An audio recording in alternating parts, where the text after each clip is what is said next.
If you hate glazing, then you better click off this video right now, because I'm going to glaze James Gunn for the foreseeable future, because James Gunn truly has never missed. I don't think James Gunn has missed when he is actually producing, creating, and writing and directing a comic book movie. James Gunn has been single-handedly healing the comic book genre. James Gunn really has been trying his best to make sure that everyone, it doesn't matter if you're a woman, if you're a man, if you're a child, if you're a grandma, he wants everyone to love the comic book movie genre, bro, because James Gunn truly cares about the comics, even though he does take some liberties. But the thing is, bro, I'm going to glaze James Gunn. Get ready for the glaze, because this glaze will last approximately in between 12 to 14 minutes, bro. But James Gunn's track record really speaks for itself, because this nigga, he has created Creature Commandos. Creature Commandos was great.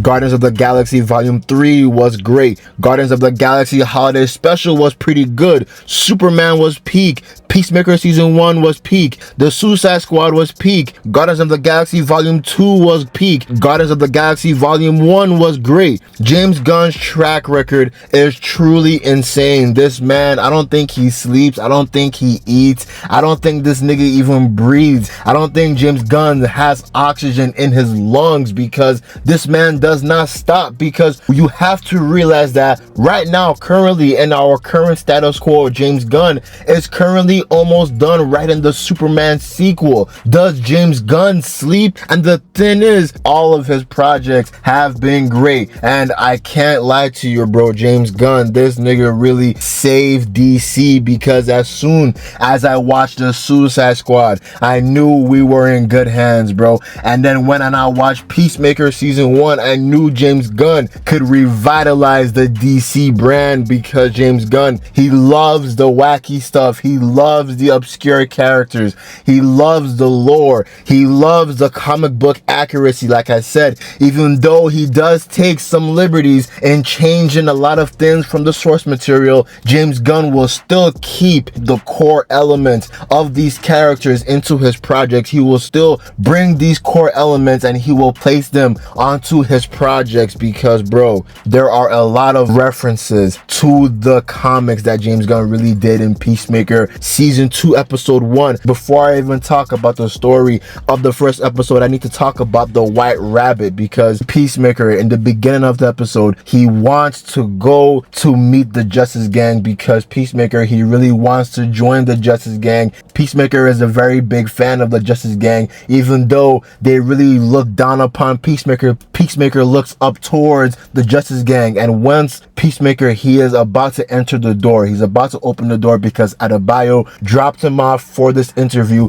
He sees someone running out of that door, and this person is crying, this person is in tears, this person is sobbing, and this person is the White Rabbit. And bro, and Jaina Hudson in the DCU looks so comic accurate that I just can't help to clap. I just can't help to applaud. I just can't help to appreciate James Gunn's tenacity in making sure that these characters are going to look like they are in a living, breathing, comic booky type of world, because thank God we are finally escaping the gritty, grounded, annoying ass type of universe that Hollywood has been trying to shove down our throats. Thank God we are almost escaping the era of terrible trench coats for superhero costumes, terrible militaristic type of suits for superhero costumes. Thank God we are going back to the era where a costume means a costume actually looks like somebody has literally just walked out of a Halloween party. That's how superhero costumes are supposed to look.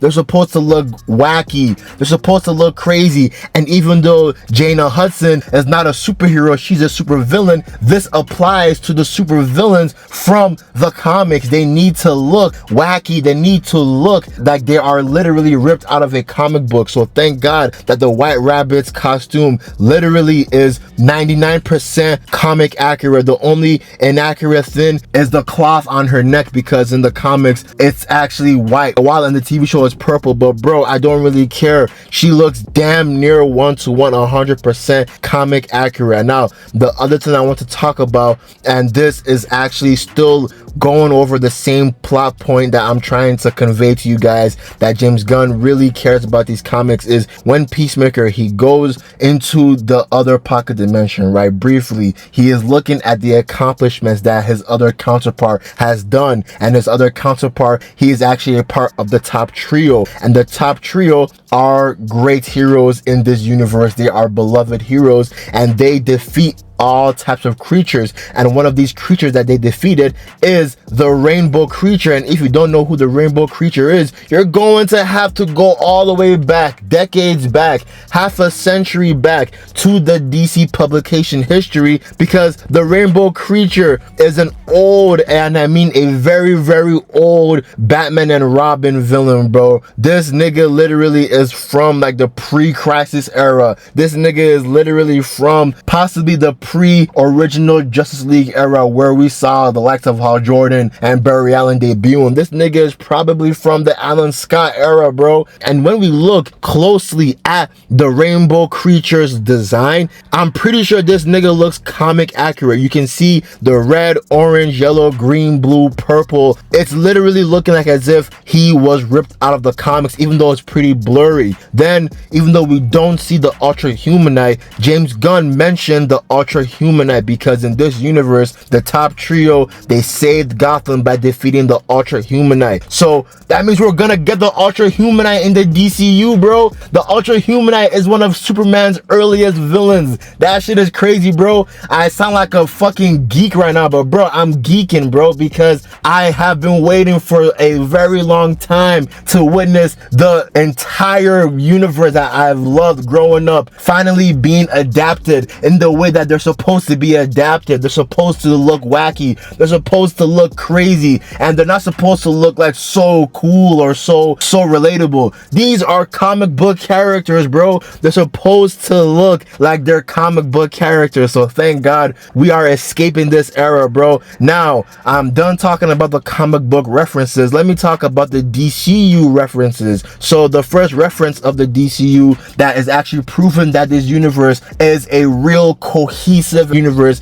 is that we are actually witnessing the after effects of Lex Luthor's terrible plan by trying to cause a pocket dimension portal to completely collapse on itself, and he literally tried to destroy Metropolis, possibly America, and possibly the world. So now Argus is now on a high alert intel about Lex Luthor and about interdimensional anomalies ever since the incident that happened in Metropolis, because Sasha Bordeaux, she was relaying this intel to Rick Flag Sr., and this really is putting a smile to my face, because it is showing to the entire world that the DCU is cohesive. The DCU has continuity, and another example of the continuity in the DCU that can be seen in Peacemaker Season 2 Episode 1 is when we look at the Justice Gang. And the Justice Gang, bro, two scenes I want to talk about. The first scene is that thank God they retconned and they removed the DCEU from the last moments of Peacemaker Season 1. Now, instead of Henry Cavill's Superman or Gal Gadot's Wonder Woman, now we have Mr. Terrific, we have David Cornswell as Superman, we have Nathan Fillion's Guy Gardner, we have Isabella Merced's Hawk Girl, and now we have Supergirl, bro. I saw Supergirl, I was like, oh shit, we're cooking. We're literally kicking into high gear. We saw Supergirl in the end of Superman. We're seeing Supergirl in Peacemaker. Now we're gonna see Supergirl in her own movie next year. And bro, it's literally proven to us that now the DCU is very cohesive. This is an actual universe that people interact with each other, bro. So thank God that's happening. And now I gotta talk about the Justice Gang in this episode. These niggas were assholes. I feel so bad for Peacemaker because, bro, Peacemaker, man, you know, ever since he did save the world at the end of Peacemaker season 1, Peacemaker actually tried to get into the Justice Gang, even though, remember, in Superman, he did badmouth Superman on that talk show. So who knows, maybe the Justice Gang, they really don't like what Peacemaker said on that show, and they also don't like Peacemaker from his past of killing people, so they probably felt some type of way. But bro, I don't know, what they did was fucked up, because Peacemaker, he was so happy to get this job. He was so happy. He told Adebayo that even though he feels that he's unsure,